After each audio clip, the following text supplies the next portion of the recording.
Road पर अगर किसी का घर होता है ना तो उसकी बहुत कीमत होती है, और गली कूचे में होता है तो उसकी कोई कीमत नहीं होती।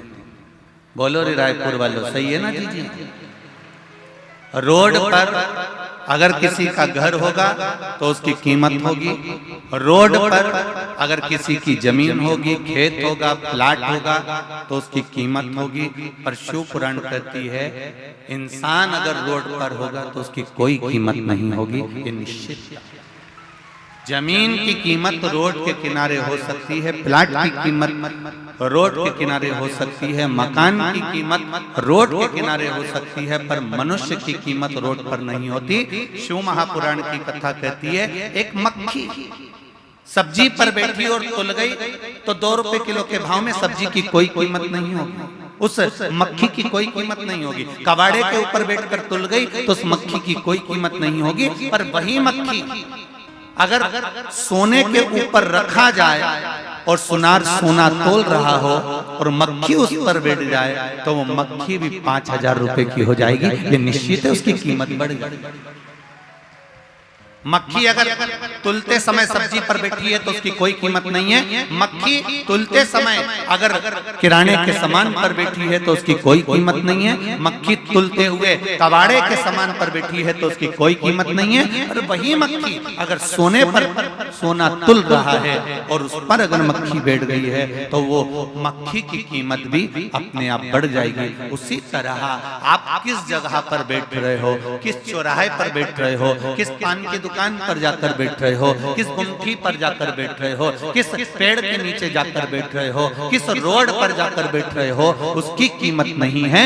शिव महापुराण की कथा कहती है जब हम भगवान की शरणागति में, सत्संग में या शिव महापुराण में जाकर बैठते हैं तो ये शरीर की भी कीमत बढ़ जाती है और आत्मा की भी कीमत बढ़ जाती है। इसकी कीमत बड़ी है, ये शरीर की कीमत भी बड़ी और आत्मा की कीमत भी बड़ी। हम जब भजन करने बैठे, हम जब स्मरण करने बैठे, आप उठाकर देखिए इतने शास्त्रों को, इतने प्रमाणों को हमारे उठाकर देखिएगा। रामकृष्ण परमहंस जी को देखिए, चैतन्य महाप्रभु जी को देखिए, श्री महावीर स्वामी जी को देखिए, गौतम बुद्ध जी को देखिए, नामदेव जी, तुकाराम जी, मीराबाई, कर्माबाई, मुक्ताबाई, नरसिंह मेहता, प्रहलाद, इनका यदि स्मरण करेंगे तो इन्होंने अपने शरीर की कीमत को बढ़ा लिया भगवान का भजन, इन्होंने शरीर की कीमत को बढ़ा लिया भगवती स्मरण, इन्होंने शरीर की कीमत को बढ़ा लिया भगवत नाम का जप कर। अब करो।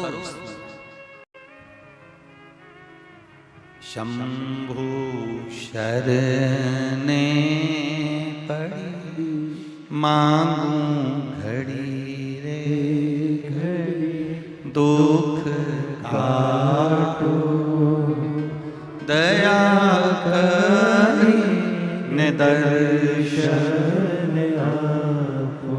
इस शरीर की कीमत को हम जाने, कितना मूल्यवान ये शरीर दिया है, और उसके बाद भी हम अगर रोएं, उसके बाद भी हमारे नैनों में जल भर जाए कि मैं तो बहुत गरीब हूं, या मेरा शरीर बेकार है, या भगवान ने मुझे जबरदस्ती पैदा कर दिया, भगवान ने यूं ही मुझे जन्म दे दिया।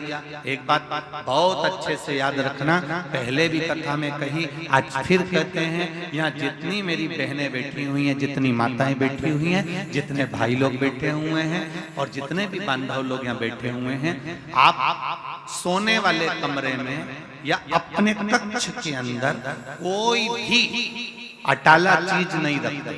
तुम अपनी अलमारी में हमेशा अच्छी चीज ही रखते हो, कीमती चीज ही रखते हो। जब तुम अपने कमरे में, तुम अपनी अलमारी में, तुम अपने कक्ष में, तुम अपने मकान में कोई भी अटाला सामान नहीं रखते तो जरा विचार करिए, ये पृथ्वी पूरी की पूरी मेरे महादेव का घर है। जब आप अटाला सामान नहीं रखते तो मेरा महादेव किसी फालतू को इस पृथ्वी पर क्यों रखेगा? जरा विचार करो। अगर भगवान ने जन्म दिया है, मृत्यु लोक में आए हो, पृथ्वी पर जन्म हुआ है, तो तुम्हें कीमत वाला बनाकर मेरे परमात्मा ने भेजा। ऐसा कोई मनुष्य, ऐसा कोई मानव, ऐसा कोई पृथ्वी मनुष्य जन्म नहीं लेता जिसको भगवान कीमत वाला बनाकर नहीं पैदा करता। बस आपको निखरने की जरूरत है।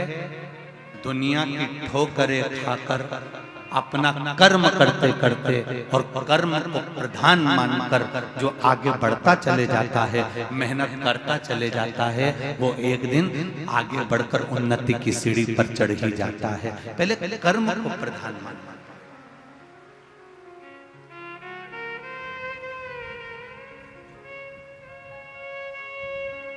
मेहनत करो, कहीं इधर उधर मत पड़ी जाना, नहीं तो लोग कहें कि कहीं का बाबा जोगी मिल जाए और कह दे कि तुम मेरे पास में आ जाओ, मैं तुमको गड़ा हुआ धन दे दूंगा, निकाल के हंडा दे दूंगा। ऐसे के चक्कर में मत पड़ना, अंधविश्वास की ओर मत जाना। शिव महापुराण की कथा कहती है ना हमें अंधविश्वास की ओर जाना है, ना किसी ऐसे चक्कर में पड़ना है कि हमें गड़ा हुआ धन मिल जाएगा।